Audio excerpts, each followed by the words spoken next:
இயேசு கிறிஸ்துவின் நாமத்தில் அன்பின் வாழ்த்துக்கள். இன்றைக்கு நாம் தியானிக்க போகிற தலைப்பு பாலைவன ஆவிகளுக்கு எதிரான வல்லமை. லூக்கா 10:19. இதோ சர்ப்பங்களையும் தேள்களையும் மிதிக்கவும் சத்ருவினுடைய சகல வல்லமையை மேற்கொள்ளவும் உங்களுக்கு அதிகாரம் கொடுக்கிறேன், ஒன்றும் உங்களை சேதப்படுத்த மாட்டாது. பாருங்க, இயேசு கிறிஸ்து அவருடைய சீஷர்களை 70 பேரை தெரிந்து கொண்டு சுவிசேஷம் அறிவிக்க அவர் அனுப்புகிறார். பாருங்க, ஒரு ராஜ்யத்தை அறிவிக்க சென்றபோது பாருங்க, அற்புதங்களும் விடுதலைகளையும் நடக்கிறது. இதை பார்த்த அந்த 70 பேரும் சந்தோஷத்தோடு திரும்பி வந்து இயேசு கிறிஸ்து கிட்ட சொல்கிறாங்க, உங்களுடைய நாமத்தினால பிசாசுகளை எங்களுக்கு கீழ்ப்படுகிறது என்று சொல்லுகிறார்கள். சந்தோஷத்தோடு சொல்லுகிறார்கள். அவர் சொல்கிறாரு, சாத்தான் மின்னலை போல வானத்திலிருந்து விழுகிறதை கண்டேன். அப்போது நீங்கள் சர்ப்பங்களையும் தேள்களையும் மிதிக்கவும் சத்துருனுடைய சகல வல்லமையை மேற்கொள்ளும் உங்களுக்கு அதிகாரம் கொடுக்கிறேன், ஒன்றும் உங்களை சேதப்படுத்த மாட்டாது. அவன் விழுந்து போனவன் என்று சொல்லுகிறார். அவனுக்கு அதிகாரம் இல்லை என்று தேவன் சொல்லுகிறார். அந்த அதிகாரம் உங்களுக்கு நான் கொடுத்திருக்கிறேன். என் நாமத்தை நிமித்தம் நீங்கள் எதை கேட்டாலும் நான் தருவேன் சொன்ன தேவன் தருகிறது மட்டும் இல்லை, நீங்கள் சத்துருனுடைய வல்லமையை முறியடிக்கிறதுக்கான அதிகாரத்தை உங்களுக்கு நான் கொடுத்திருக்கிறேன் என்று சொல்லுகிறார். பாருங்க, சர்ப்பங்கள் தேள்கள் அப்படின்னா சத்துரு பிசாசை தான் இங்கே குறிக்கிறது இல்லையா? அப்போ கொடிய விஷயம் நிறைந்த அந்த சத்துருவின் வல்லமை மனுஷனுடைய வாழ்வை மோசமாக வாழ்வாகவும் மலட்டுத்தன்மை உள்ள கனியற்ற வாழ்வாக மாற்ற இவை கிரியை செய்து கொண்டிருக்கிறது இல்லையா? இதனை மேற்கொள்ள ஒவ்வொரு தேவ ராஜ்யத்தின் பிள்ளைகளும் தேவனுடைய வார்த்தையை எடுத்துக்கொண்டு போராடி ஜெயம் எடுக்க வேண்டும் என்று தேவன் வாஞ்சிக்கிறார். போராடி ஜெயம் எடுக்க அவர் வல்லமையை கொடுத்திருக்கிறார். பாருங்க, தேவனின் மூலமாக தான் சிலுவையில் பிசாசின் தலையை நசுக்கின இயேசு கிறிஸ்துவின் வல்லமை இன்றைக்கு நமக்கு கொடுக்கப்பட்டிருக்கிறது. உங்களுக்கும் எனக்கும் இலவசமாக கொடுக்கப்பட்டிருக்குது. பாருங்க, யாக்கோபு 4:7 நம்ம பார்க்கலாம். ஆகையால் தேவனுக்கு கீழ்ப்படிந்திருங்கள், பிசாசுக்கு எதிர்த்து நில்லுங்கள், அப்பொழுது அவன் உங்களை விட்டு ஓடி போவானா.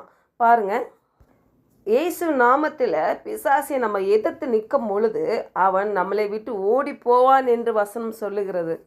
அதுதான் இந்த வசனத்தில் தேவன் நினைவு ஊட்டுகிறார். பாருங்க, நீ என் நாமத்தின் நிமித்தம் நீ அதிகாரமாய் நீ பிசாசை கண்டிக்கும் பொழுது அவன் உன்னை விட்டு ஓடி போவான்.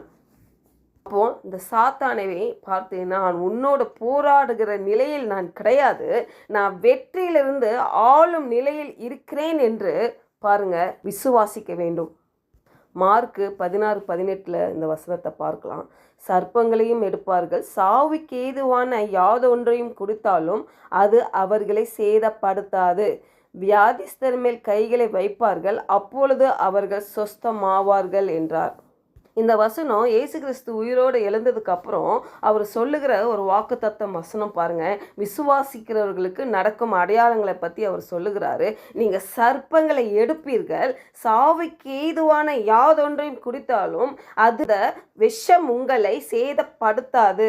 ஏன்னா நான் என்னுடைய அதிகாரத்தை உங்களுக்கு நான் கொடுத்திருக்கிறேன். நீங்கள் விசுவாசித்தா தேவனுடைய மகிமையை நீங்கள் காண்பீங்க, நீங்கள் விசுவாசித்தா என்னுடைய அற்புதங்களையும் அடையாளங்களையும் நீங்கள் காண்பீங்க என்று சொல்லுகிறார். வியாதிஸ்தர் மேலே கைகள் வைத்தா அவங்க சுகமடைவாங்களாம். பாருங்க, அப்படிப்பட்ட ஒரு அதிகாரம் நம்மளுக்கு கொடுத்துருக்கிறார். அந்த விசுவாசத்தினால தான் நம்ம பெற முடியும். பாருங்க, அப்போது இயேசு கிறிஸ்து இதை சொன்னதுக்கு அப்புறம் தான் அவர் பரலோகத்துக்கு எடுத்துக்கொள்ளப்பட்டார். பாருங்க, இப்பொழுது தேவனுடைய வலது பார்சத்தில் உட்கார்ந்திருக்கிறார்.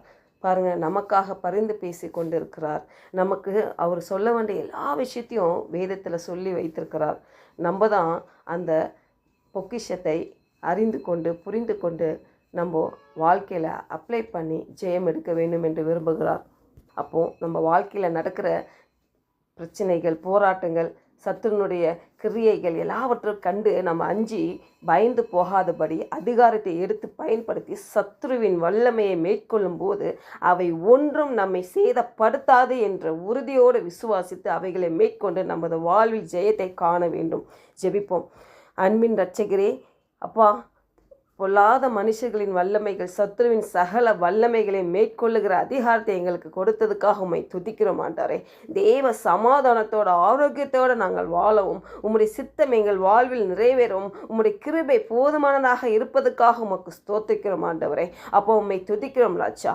இந்த வேளையிலும் ஆண்டவரே எங்களோடு இடைப்பட்டது போல் ஆண்டவரே உம்மை விசுவாசிக்கும் பொழுது ஆண்டவரே அந்த அதிகாரத்தை எடுத்து உங்கள் நாமத்தின் நிமித்தம் ஆண்டவரே அப்பா எங்களுடைய பிரச்சனைகளை பார்த்து ஆண்டவரே பேசுகிறோம் ஆண்டவரே. அப்பா எதுவும் எங்களை மேற்கொள்ளாது இயேசுவின் நாமத்தினால உன்னை கடிந்து அப்புறப்படுத்துகிறேன். இயேசுவின் நாமத்தில் ஜெபிக்கிறேன் நல்ல பிதாவே, ஆமென்.